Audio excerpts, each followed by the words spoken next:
Reports emerging from multiple intelligence fronts indicate that North Korea, under the shadow of both China and Russia, has finalized plans to move nuclear-capable missiles into Venezuelan territory, a revelation that has sent ripples through Washington and beyond.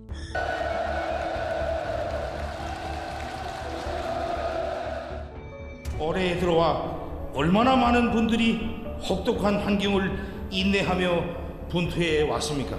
사랑하는 남녘의 동포. I've held on to this report for nearly 2 weeks, waiting for credible confirmation, and now signals from within regional defense circles suggest the Democratic People's Republic of Korea is quietly transforming Venezuela into a porcupine fortress designed to deter any possible U.S. invasion beyond the shipment of classified drones.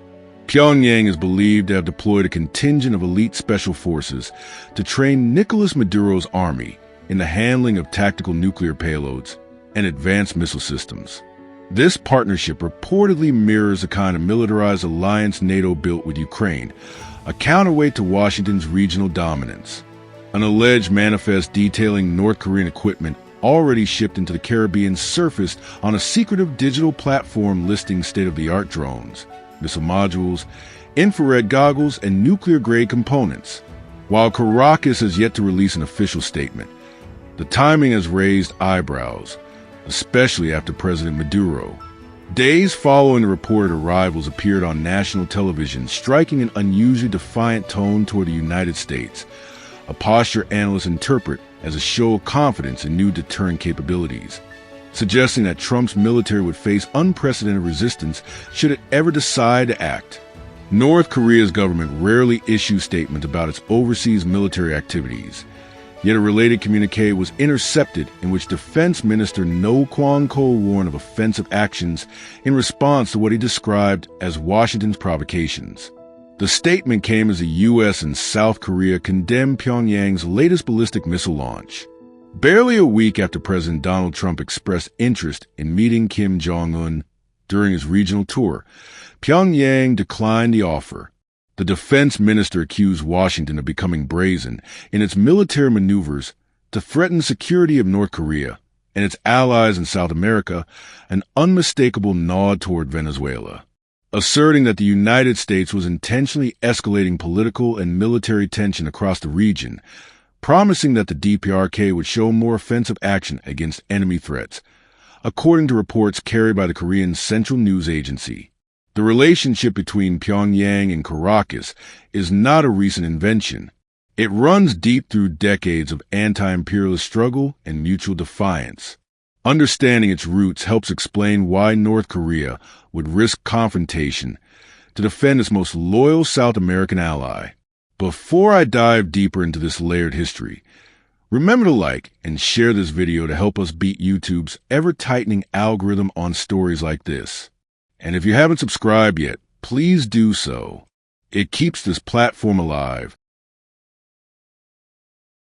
Now let's revisit how this brotherhood of resistance first began. Sabemos que la CIA, bueno, está allí presente no solamente en Venezuela, sino en todas partes del mundo donde no haya embajada. Donde haya una embajada, mejor dicho, de los Estados Unidos, allá estará operando la CIA. Así que bueno, desde aquí nosotros con humildad decimos todas las acciones que estamos haciendo es, repito, para alcanzar un punto óptimo para evitar y contrarrestar la amenaza militar desplegada en el Caribe, grosera amenaza militar contra la región y además para proteger internamente de cualquier acto de desestabilización al país. Y lo vamos a hacer con mucha fuerza. It started with a firebrand named Elias Manuel Camero, a Venezuelan revolutionary barely in his 20s who led the Armed Forces of National Liberation, the FALN, against what he saw as a Washington-controlled government. Venezuela's oil wealth was flowing north like a captured river, but Manuel envisioned reclaiming it for his people. Desperate for weapons to arm his guerrillas, he reached out to a distant ideological kin in North Korea, under Kim Il-sung, a man molded by wars and occupations. In 1967, Manuel slipped quietly across the Pacific and arrived in Pyongyang. There, amid walls adorned with revolutionary murals, he met the eternal president himself. Kim saw in Manuet a mirror of his own revolutionary past and pledged 200 rifles. The weapons were routed clandestinely through Fidel Castro's Cuba, forming a triangular pipeline of socialist solidarity across oceans. Those rifles didn't just arm rebels. They planted the seeds of a geopolitical brotherhood that would later mature into intelligence exchanges, covert training, and military collaboration. In 1968, the alliance was tested when the Venezuelan Navy, tipped by U.S. intelligence, intercepted the trawler Alacrine, loaded with radar equipment and allegedly carrying North Korean instructors. Kim Il-sung thundered across the airwaves, calling it Yankee piracy on socialist seas, his defiance echoing across the Cold War divide. The alliance persisted in silence, weathering coups, sanctions, and oil crises. By 2019, as Venezuela collapsed under economic strain, with Juan Guaido backed by Washington as interim president, Maduro sent his strongman Diosdado Cabello to Pyongyang under the radar. Cabello, a hardline PSUV boss and former militia commander, met Kim Jong-un behind closed doors. Joined by Kim's sister and strategist, Kim Yo-jong, over 4 tense days, they inked cyber defense accords and urban combat doctrines, blending North Korean discipline with Chavista tactics. The Bolivarian flame and the Juice torchburners one Kim declared as test missiles illuminated Pyongyang skies.